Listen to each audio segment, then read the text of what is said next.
il y a moins d'activité dans les hôpitaux alors qu'on augmente les budgets. Il n'y a pas moins d'activité, il y a des patients qu'on ne peut pas. Non mais c'est les chiffres que vous donne la ministre. Mais les budgets sont en hausse. Les budgets sont en hausse. Il n'y aura pas d'économie sur l'hôpital dans ce quinquennat, je vous rassure.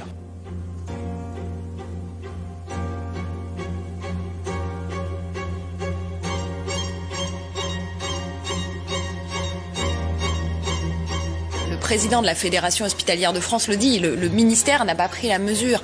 Les soignants de Marseille témoignent qui se volent des brancards entre services parce qu'ils n'en ont plus.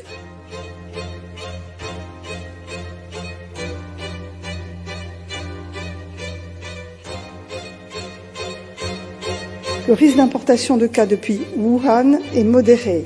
Il est maintenant pratiquement nul et les risques de propagation du virus dans la population sont très faibles. Aujourd'hui en France, on ne doit pas avoir peur, en tout cas pas de ce nouveau coronavirus. Nous avons des dizaines de millions de masques en stock.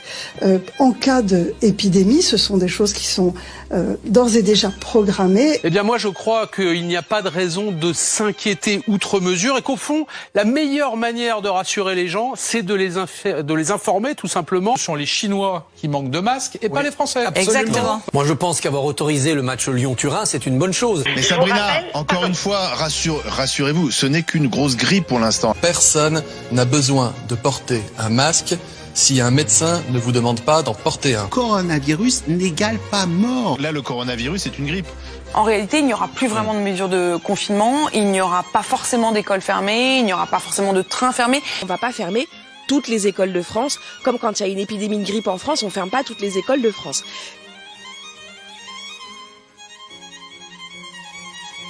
Bon, c'est un virus de plus, c'est, on le dit souvent, c'est une forme de grippe. Est-ce qu'il est envisageable qu'on ferme toutes les écoles de France?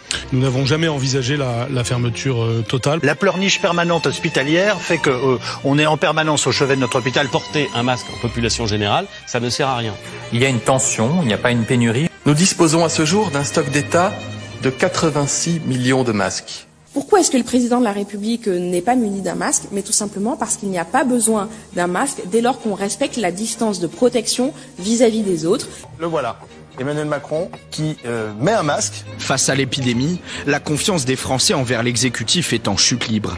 Dans l'EHPAD, il n'y a aucune protection, il n'y a pas de masque. Là, on m'a donné des sacs poubelles que j'ai demandé pour aller faire les visites. J'ai mis des sacs poubelles de salle de bain en chaussures et puis les charlottes de cuisine que l'école de ma fille m'a gentiment donné. Et du coup, je fais la visite équipée comme ça. Je tiens à le dire à tous nos ministres, taisez-vous. Vous êtes responsables de la casse du système public français. Vous êtes tous responsables parce que c'est vous qui aviez les commandes, c'est vous qui aviez la bourse. Vous avez du sang sur les mains, messieurs, dames, les ministres. Alors taisez-vous. On ne veut plus vous entendre parce que ça devient insupportable de vous entendre. Du côté de la population maintenant, sachez que l'Académie de médecine a déclaré ce soir qu'elle recommandait le port obligatoire du masque, même pour le grand public. On nous a pourtant largement répété qu'il ne servait pas à grand-chose si l'on n'était pas soi-même malade. Une version qui a arrangé tout le monde alors que les stocks étaient quasiment vides, mais qui est loin d'être partagée par tous les scientifiques de la planète.